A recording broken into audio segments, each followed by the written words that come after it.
Welcome back to the shop. I'm Mike with Flyin Miata, and today we're going to talk about upgrades for your new Miata. So throughout the video, if you have any questions, please post them in the comments below, and I'll try to answer as many as I can as we go along. So what I want to talk about today is if you just got a Miata, whether it's a brand new car or if you just bought a used car, and you think, okay, what do I do with this? What do I go from here? Do I go straight to the turbos? Do I do something else? Well, let's talk about that.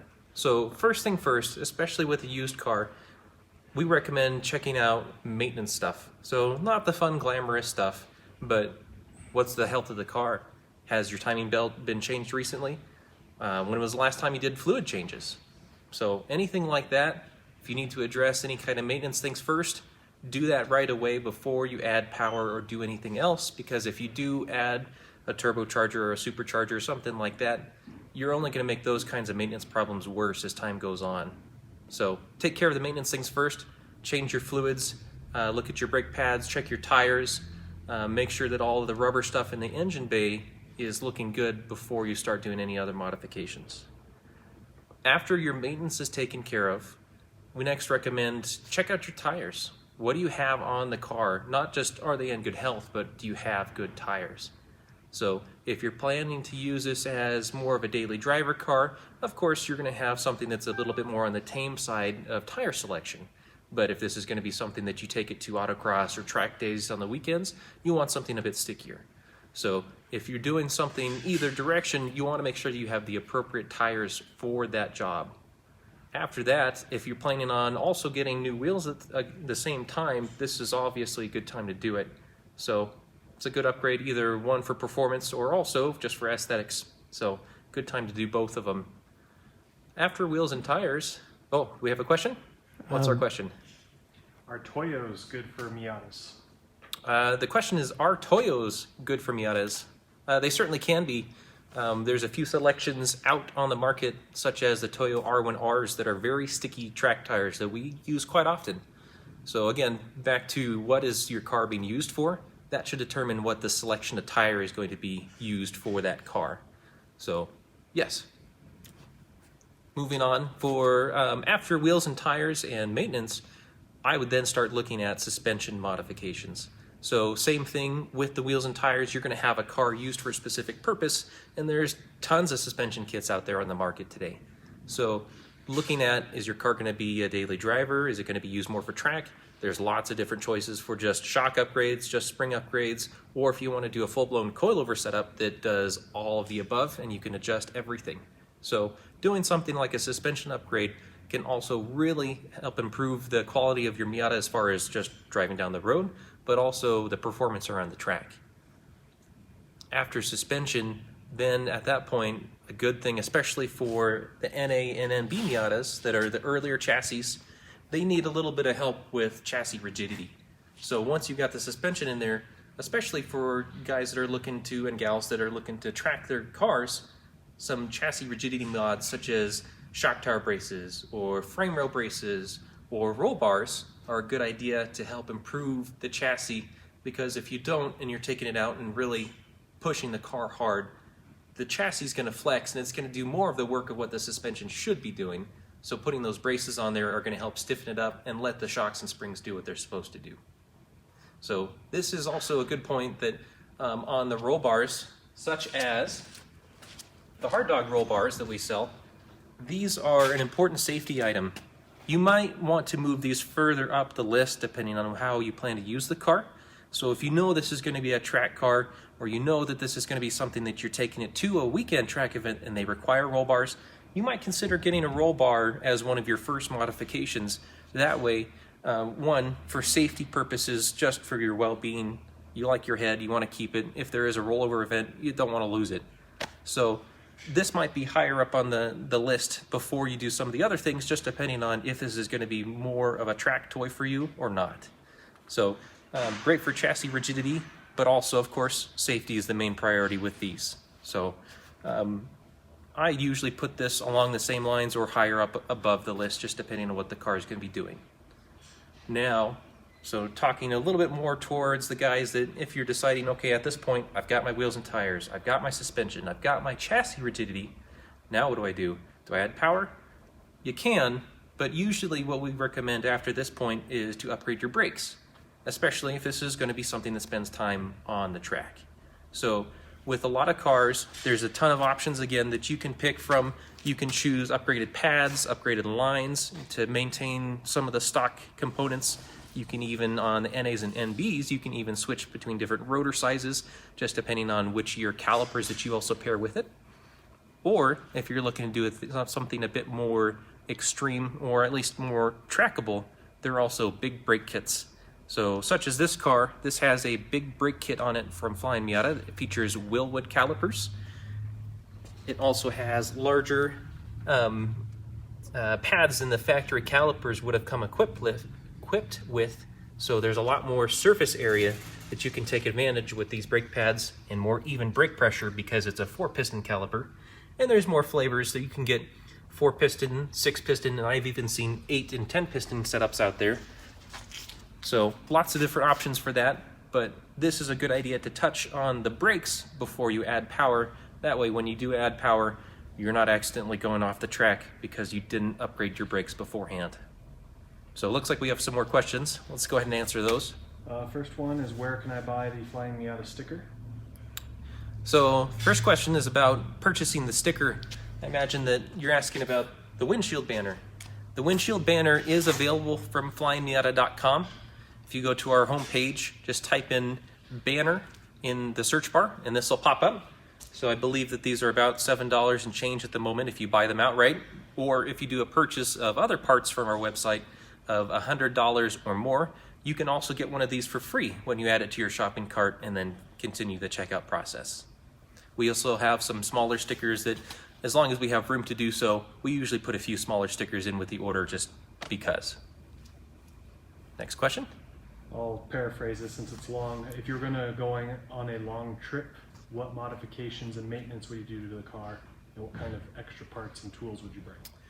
Okay, so question is about going on a long trip. What kind of preparations do you make? Usually when I take my personal Miata on long trips, first thing I do before I even go anywhere, before it's time to get up and take off, is pop the hood, check your fluids. So take a look at your coolant overflow reservoir. Do you have coolant in there? If you don't, that's a problem. Fix it. Check your oil, make sure that the level is good, make sure that it doesn't look too dark. Make sure that you have brake fluid and that it's full and it's not super discolored. Make sure that all of your fluids that you can check in the engine bay are up to snuff and they look good, they're in good shape. Also check things like your hoses and your belts, all the rubber components that break down over the time. They will wear out, they'll get hard, they'll get brittle, and they'll crack. So if you have anything like that, take care of it beforehand, because you don't want to get out on the road 1,000 miles from home and break down on the side of the road because you didn't check these maintenance items before you leave. Other things, of course, check your tires, make sure they're in good shape, make sure that you don't have abnormal wear, make sure that you have enough brake pad material, check your rotors to see if they look like they're really scored. I would also, along the way, after you check those kinds of things, pack a small tool case with you, toolbox that has screwdrivers, ratchets, wrenches, pliers, maybe a utility knife, things of that nature that if you have to make a roadside stop at an AutoZone or Napa and get a few extra parts to, replace a hose, replace a belt, you've got the tools to be able to get that done. So take some of the common ones, your 10 mils, your 12, your 14, 17s, that kind of stuff that is Miata, pretty much universal across all 4 generations. Take it with you and just keep a small tool case in the back. That way you've got it handy if you need it. Other than that, if you need help with any of those kinds of things, have somebody, either a buddy or take it to a shop to check out, and you can always get a second set of eyes to help you out if you need to get a second opinion on whether you need some maintenance or not. Next question. What do you recommend for suspension on a street-driven NB? So what do we recommend on a street-driven NB for suspension choice? There's a lot of great options out there. Obviously, we're a bit biased towards our stuff, but I do really prefer the Koni shocks and FM spring setup for a street car. I think that that is a good performance upgrade over the stock components, but it's also not so performance oriented that you're going to make yourself uncomfortable on the street. So that's a really great option. We also recommend, well, I prefer, no matter what you do, if you're looking for suspension modification, get sway bars. An upgraded front and rear sway bar is probably the best bang for your buck that you can do, even if you're just planning on using the car as Sunday drives down to go see friends and family.